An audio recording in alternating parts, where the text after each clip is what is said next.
So ito, ang kwento dito mga kalyabe, pinark lang nila sa loob ng 2 buwan at bigla na lang ayaw umandar. So anong maaari sa ibang mekaniko, baka akala nila iikutin lang nila yung sigunyal. So tinanggal natin yung kanyang spark plug muna. Chinek natin kung baka may tubig yung loob ng kanyang combustion system. Pag paabante ay wala siyang hindi mo siya maiikot. So yan mga kalyabe, start natin ulit. Okay. Sa magandang araw po sa ating lahat, lalong-lalo na po sa ating mga subscriber dyan, sa ating mga OFW sa mga panig ng mundo. Magandang araw po sa ating lahat.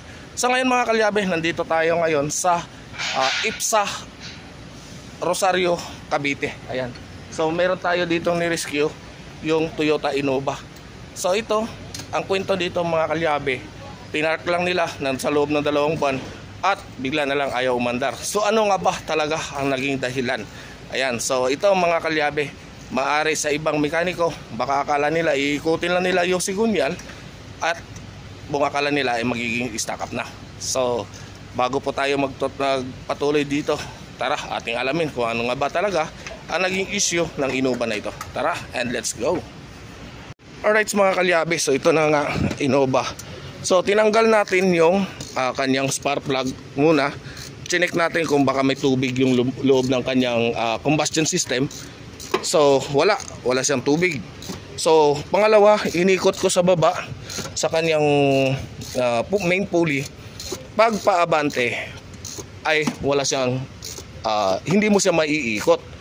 So pag pabaliktad, pag pa-reverse ay naiikot siya mga kalyabe. So ano ang pwede maging dahilan? So yung iba, baka bigla na lang kakasuhan to ng general overhaul, hindi na check talaga to ng maayos. Baka sabihin kapit na yung sigunyal or mga bearings. So magkakamali po kayo mga kalyabe. Ito pwede natin gawin, tanggalan po muna hanggat maaari, tanggalan natin ng belt. Katulad ng ginawa ko, ayan, nakatanggal na po yung kanyang dry belt. Ayan, so ito yung kanyang dry belt, single dry belt lang po kasi ito mga kalyabe. At pag once na isa sa mga pulley dito, alin man dito, power steering, tensioner, alternator, adjuster pulley, at saka yung ating compressor. Pag once na mag-stack up po yan, yung compressor na yan, yung pulley ng compressor o ng power steering o ng alternator, hindi nyo na po yan mapapaandar mga kalyabe. So lalo na dito sa ating water pump, ayan, ikutin nyo lang ng ganyan, maiikot nyo yan. So dito, dahil nga sabi ko, bakit naiikot ko 4 doon? Bakit naiikot ko ng kabila? So nag-doubt na ako. Dinouble check ko na yung dapat lahat ng mga dapat mag-i-stack up. At ito na nga, nakita na nga natin. Ayan mga kalyabe, hindi na natin maikot yung kanyang compressor. Ayan, yung pulley ng kanyang compressor. So pag once stack up yan, kasi single belt lang ito, hindi nyo po na yan maiikot yung kanyang crankshaft o yung kanyang sigunyal. Kung tawagin natin dito sa atin sa local, sigunyal. Ayan, so yan, pag i-stack up na ay hindi mo na yan mapapaandar. So ngayon, ikakabit lang namin yung spark plug at try natin kung kaya na natin ito papaandarin ngayon. So pag napaandar natin to ay tuloy-tuloy na po yan.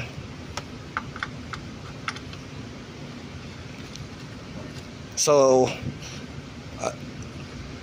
maaaring magpalit tayo ng compressor kasi hindi natin ito maitatakbo mga kalyabe kapag wala ang compressor, kasi hindi rin natin makakabit yung ating dry belt. Single dry belt lang, dry belt nabubulol ako dyan, dry belt dry belt. Ayan, dry belt, single dry belt lang ito mga kalyabe.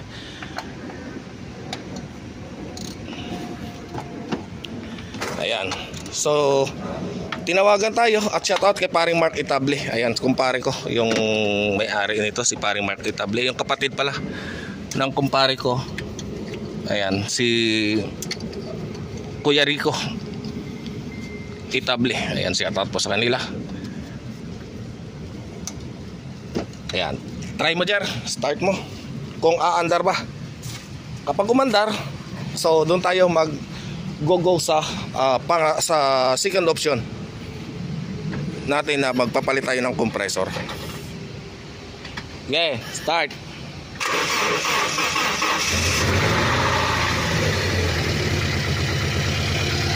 Oy, umandar. Alright. So maingay ito mga kalyabe. Tandaan natin, kaya maingay yan kasi wala yang silencer. So ayan, so may lalabas lang na sasakyan. Palyado siya. Walang check engine. Pinatay mo?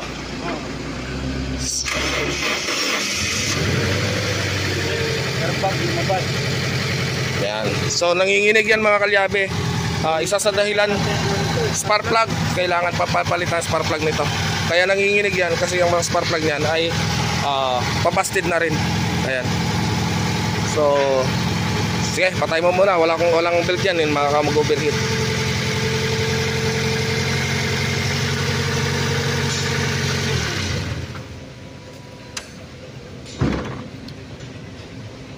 Alright, so ayan na mga kalyabe. At ito ay kailangan natin itong i-hard PMS pagkatapos natin magawa itong kanyang compressor. Ayan.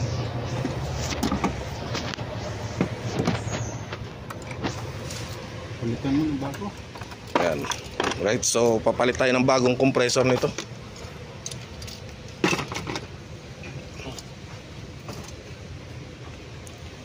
So ayan. Yan muna yung ating, kasi ito mga kalyabe, ipo-pull out ngayon to. Kaya kailangan nating i-rescue dito kasi para i-pull out na tong sasakyan na to dito sa IPSA. Alright. Yan mga kalyabe, start natin ulit. Kasi mga kalyabe, isa alin man dito, yan tulad nga sinabi ko, alin man dyan sa mga pulley na yan na mag-i-stack up ay hindi nyo na mapapaandar yan.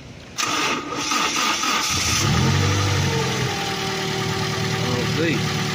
Pero marirepair pa itong compressor? Hindi na, palit na yan. Yan na palit? Oo, palit compressor na yan, stack up na eh.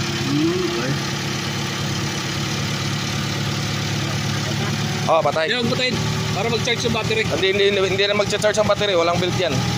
Walang belt. Ayan, tinanggal. Okay. Ayan, so imbis na ayan, kung iba yan, didiretso nila kakaso sa inyo, general overhaul. So kaya nga iniikot ko yung pulley, nagtaka ako bakit sa kabila naiikot sa kabila, hindi. So nag-doubt na ako dito sa mga pulley na nag-i-stack up kasi na-stack nga. So doon natin nakita. Kung tinanggal mo, umikot doon, umikot siya. So yan ang pinaka naging dahilan. Ayan mga kalyabe, lalong-lalo na sa may mga ganitong sasakyan. Alam ko marami makaka-encounter nito. At ito, makakuha kayo ng idea na pwede nyo muna tanggalan ng drive belt at ikutin yung inyong crankshaft. Ayan, yung cleaning, doon na natin siguro gagawin. Sa bahay. O saan ba sa inyo? Tansa. Pwede rin dyan sa Tansa. Maluwag ba parking doon? May parking naman doon. Oh, yun, pwede. Ilalabas lang yung sakyan. Pwede naman doon. Kung gusto mo doon sa bahay, pati timing cover niyan papalitan na, spark plug papalitan na. Kasi kung napansin mo nanginginig siya dahil sa spark plug mo. Tapos pag bumili ka ng spark plug, ano? iridium nang kukuhanin mo. Dali kunin ko yung sako.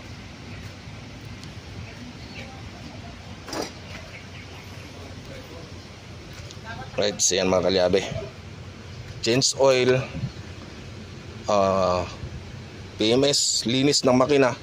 Ayan, so papakita din natin dito sa inyo kung paano natin lilinisin yung buong makina nito. Papalitan natin ng fuel filter. Ito po ang kanyang fuel filter mga kalyabe.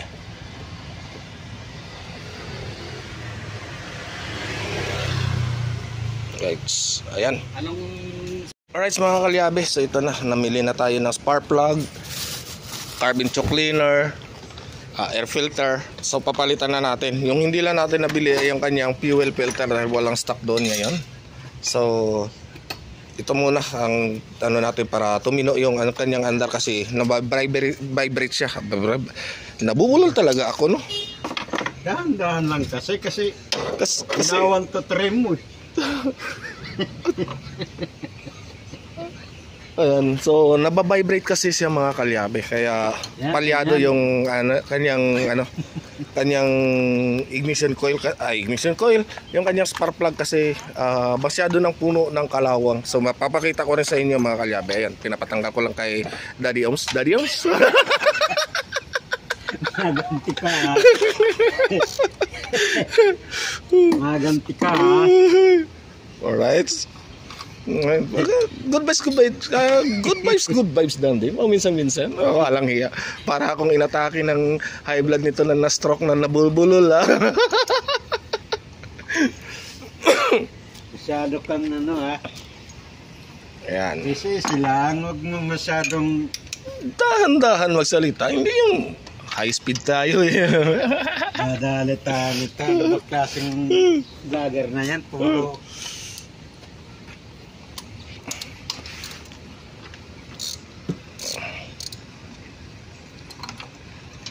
Ayan, so tatanggal tayo ng spark plug.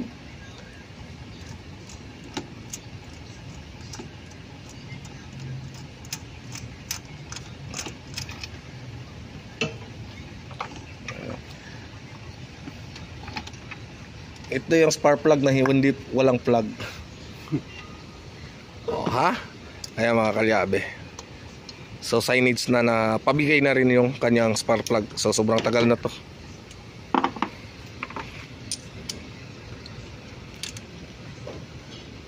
So nagulat kami eh. So tuwang-tuwa yung may-ari, akala niya uupirahan na yung makina. Ayan. Pinapanervyos lang natin kanina kasi stock up eh. Stock up lang yung belt.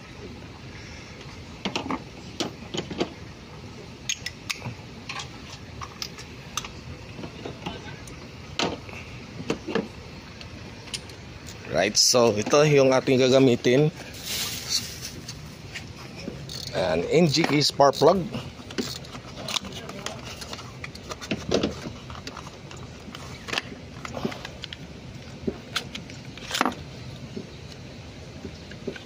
Akala ko matingkad eh.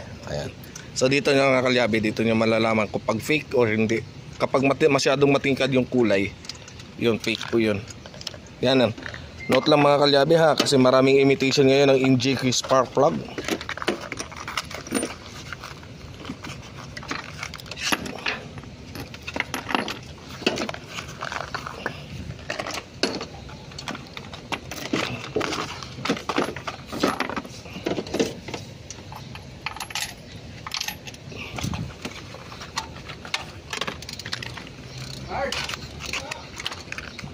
Mga kalyabe, silaw. Silaw, kariyas kami. Akala ko pala silaw eh.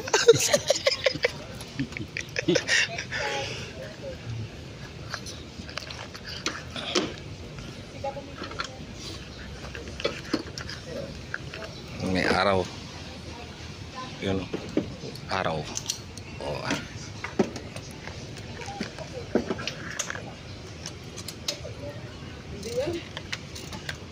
Lights. Kasi nakapasunin lang muna, partner ha, kasi hintayin ko lang isang dumating yung driver na itong nagsasak na to. Kasi nakapart kasi service.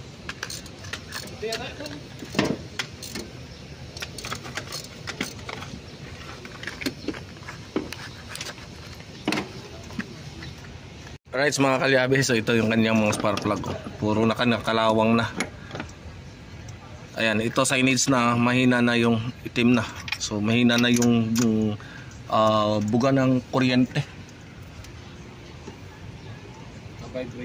Mababibrate na siya. At isa rin sa pwede maging dahilan niya kung bakit magkakaroon siya ng vibration, dahil yung battery niya ay palabas lang ng palabas, yung charging niya hindi pa pumapasok dahil wala pang belt yung ating alternator.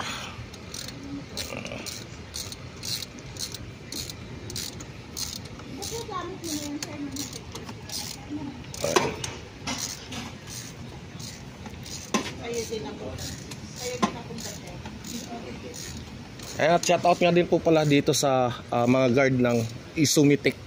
Isomitic. Ayan. So, shoutout sa kanila. Magaling sila gumawa sa inyo. Basta sila ano.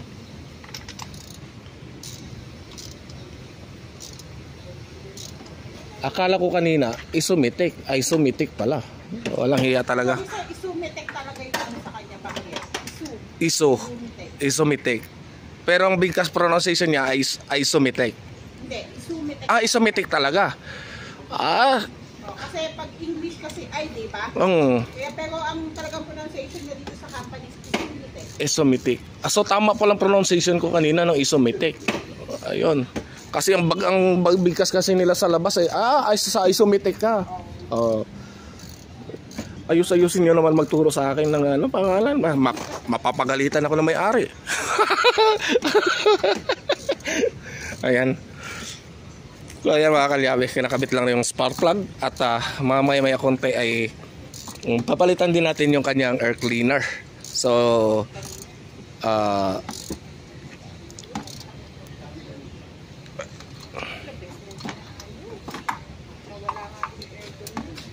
ayan. So ilang beses po pala nawala ng aircon to, ma'am? Ilang beses.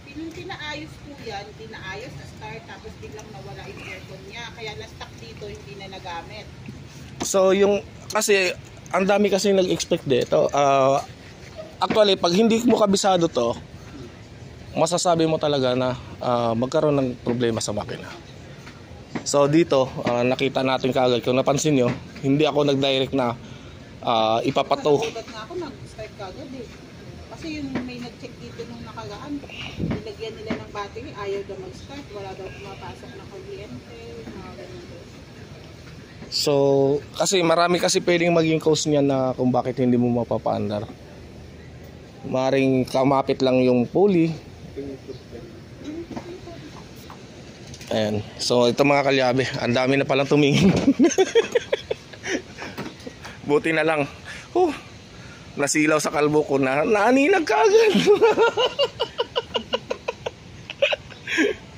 May bulang kristal ako. Kung wala, hindi ko ito mahuhulaan.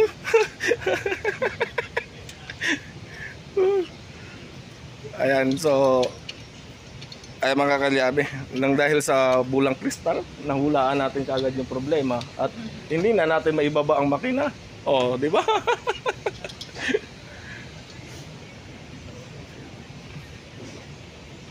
Alright, so ayan, kinakabit na ni Roger.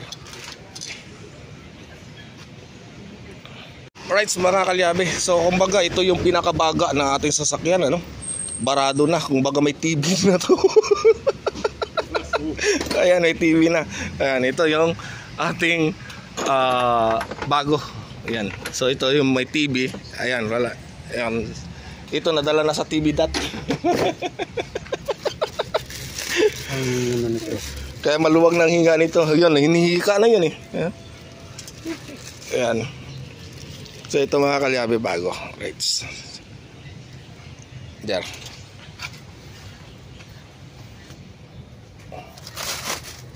Kabitan natin ng bago nating air filter. Right.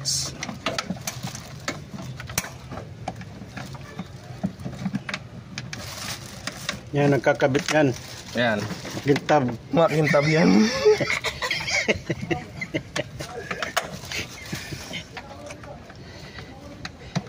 Hindi yung ulo kinabit, yung air cleaner lang kinabit, baka ano yun. Ayan. So, matry natin ngayon paandar. Tingnan natin yung andar niya mga kalyabe. Kung may nginig ba siya o wala. Susi nito. Ayan. So, ang susi nito ay ito.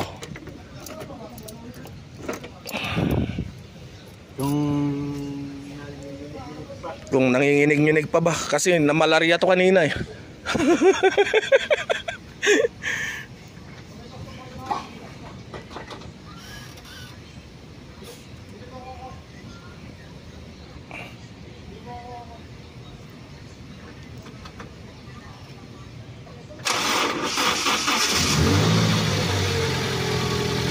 Ayan, nawala yung inig.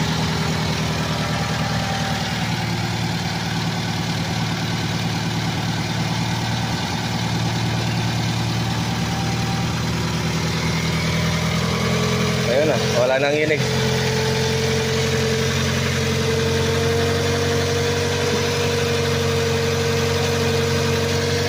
Sige, patay. Hindi pa tayo makapagbuga ng carb cleaner. Ayan. So dahil hindi tayo makapagbuga ng carb cleaner, tatanggalin natin ngayon itong kanyang intake throttle body. So baklas muna tayo ng battery para hindi mag-check engine. At lilinisan natin yung kanyang throttle body. Right. So dito mga kalyabe, sa paglilinis ko ng throttle body, hindi ko na maipapakita sa inyo. Alam nyo naman, lagi kong binabanggit sa inyo na nagkaroon na po tayo ng phobia. So mahirap na, baka maulit. Ayan.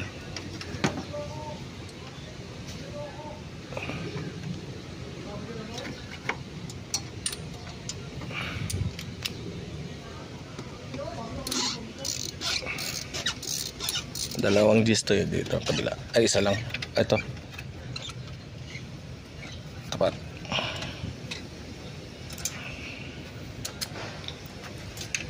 Ayan, so papabaklas lang muna natin. Tapos mano-mano na natin ililinis. Pero hindi ko ipapakita sa inyo itong mga kalyabe.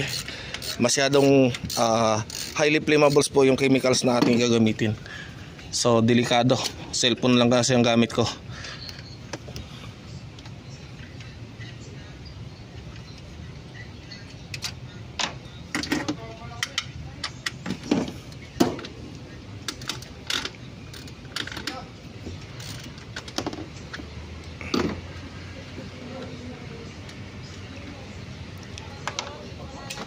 Ayan. So di bali na lang na maibabas ninyo ako na hindi ko maipapakita na ng gusto, kaysa sama naman na ang apo yung magbabas sa akin, masunog ako. Mahirap yun. Ang laking gastos yun.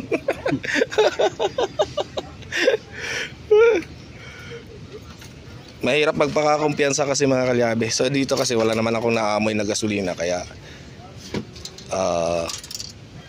okay lang. Pag naamoy ko ang gasolina, doon ako nagkakaroon ng takot eh. Right, so tanggal tayo G's. Ito. Plies muna, plies.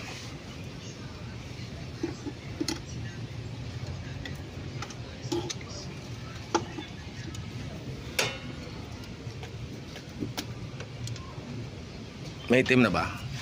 Ayan, Hindi pa naman. ayan, itim na.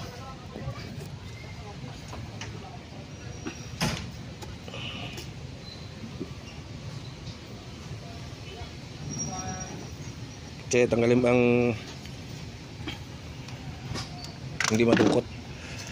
Ayan. Ayan o.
Papa, pag magpasok dito, pag magsapat dito, papasok yung tubig to.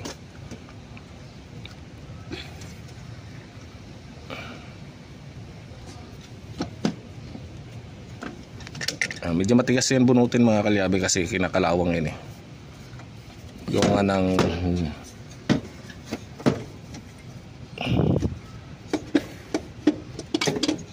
right.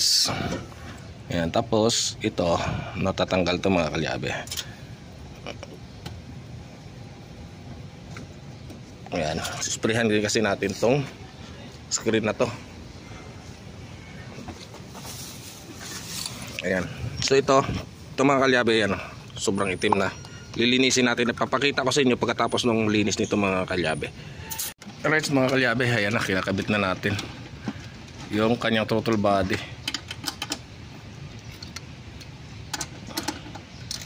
So hindi ko na pinakita sa inyo anong amoy kanina ng chemicals na panglinis ko eh.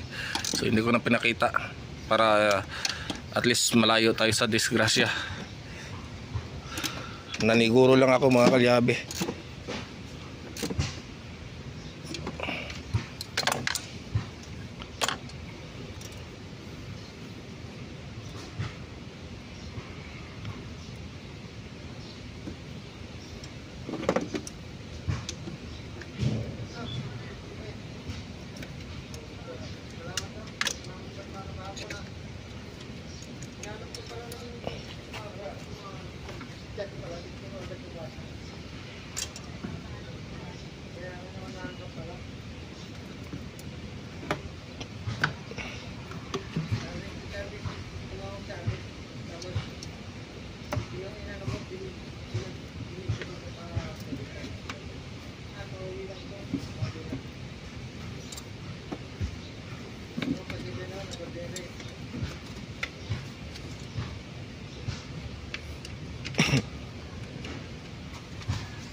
Ayan, so final na lang mga kalyabe. At may konti panda rin na natin ulit.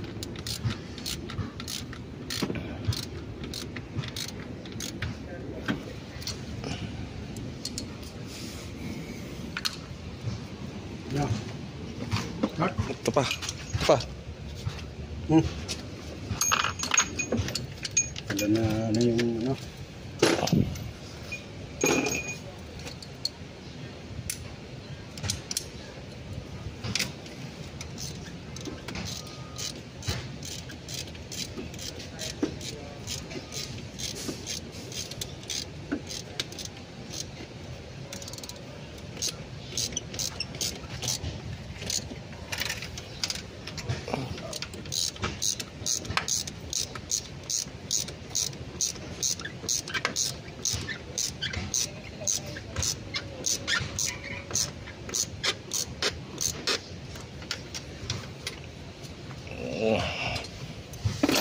Battery point.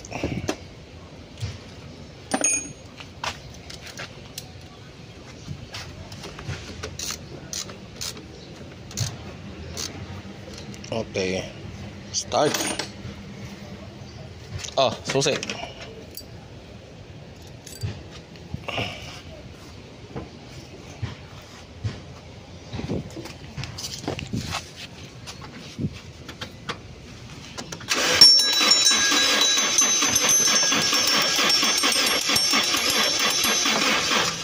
Gasan mo.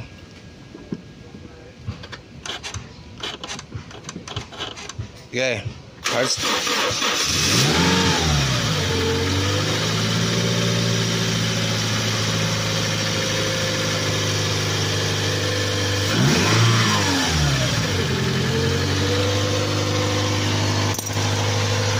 Alright, so ayan na mga kalyabe, napaandar na.